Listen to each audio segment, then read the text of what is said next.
একজন গৃহিণীর অধিকাংশ সময় কিন্তু কেটে যায় রান্নাঘরে। আর বলাই যায় যে সেই রান্নাঘরটাও তার অতি প্রিয় বা ইমোশনের জায়গা।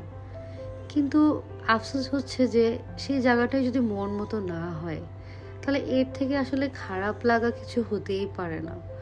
আর এই ব্যস্ত শহরের আসলে রান্নাঘরগুলো এতই ছোট, যেমন আমার এই রান্নাঘরটা দেখো, আমি যখন এসেছি এটার অবস্থা আরও খারাপ ছিল। আর এত চিপা, কোনো জায়গা নেই। তো প্রথমে আমার ২টা র‍্যাক রাখা ছিল। তো দেখলাম যে আসলে যতই গুছিয়ে রাখি না কেন, র‍্যাকগুলো কিন্তু দেখতে ভালো লাগে না। আবার হচ্ছে এলোমেলো হয়ে গেলেও খুব বাজে দেখা যায়। আমি এসে ২টা শেলফ লাগিয়ে নিয়েছিলাম। এরপরে আমি এই র‍্যাক দুটোকে সরিয়ে এরকম ক্যাবিনেট স্টাইলের মিডসিপ বানিয়ে নিয়েছি। যেহেতু রেন্টেড অ্যাপার্টমেন্টে চাইলেই হচ্ছে এখানে অ্যাটাচ ক্যাবিনেট করতে পারি না, তাই এরকমটা বানিয়ে নিয়েছি। ভিতরে ৩টা শেলফ দিয়েছি। আর এটার সবচেয়ে সুবিধা হলো, এটার মধ্যে যদি ভূমিকম্পও হয়ে যায় জিনিসপত্র দিয়ে, বাহির থেকে শো করবে না। এটাই সবচেয়ে প্লাস পয়েন্ট।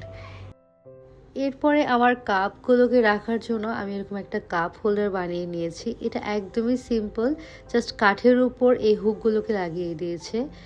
আর উপরের শেলফটাও আমি বানিয়ে নিয়েছি। আর এগুলো সব ড্রিল করেই লাগাতে হয়েছে।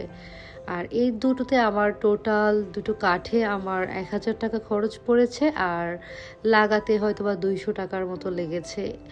তো ওভারঅল ১২০০ টাকায় হয়ে গিয়েছে। আর আমার এই ক্যাবিনেটটা খরচ পড়েছে ১৫,০০০ টাকা। এখন অনেকেই বলবে যে অনেক খরচ, তবে এর আগেও আমার ২টা র‍্যাকে প্রায় ৬ থেকে ৭,০০০ টাকা পড়েছিল। কিন্তু কি এলোমেলো হিজিবিজি লাগছিল। আর এখন দেখো কতটা ক্লিন লুক দিচ্ছে। এরপরে আরেকটু ক্লিন লুকের জন্য আমি হচ্ছে এখানে পর্দা লাগিয়ে নিয়েছি খালি স্পেসগুলোতে, যেন দেখতে একটু ভালো লাগে। আর এটা ছিল হচ্ছে আমার ওভারঅল ট্রান্সফরমেশন। আসলে আমরা লাইফে সব কিছু যে নিজের মন মতো পাবো এরকমটাও কিন্তু না।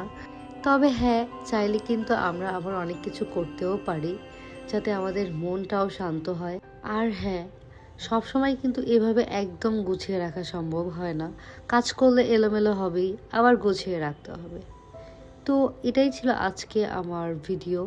তোমাদের কেমন লাগলো জানাতে ভুলবে না। আল্লাহ হাফেজ।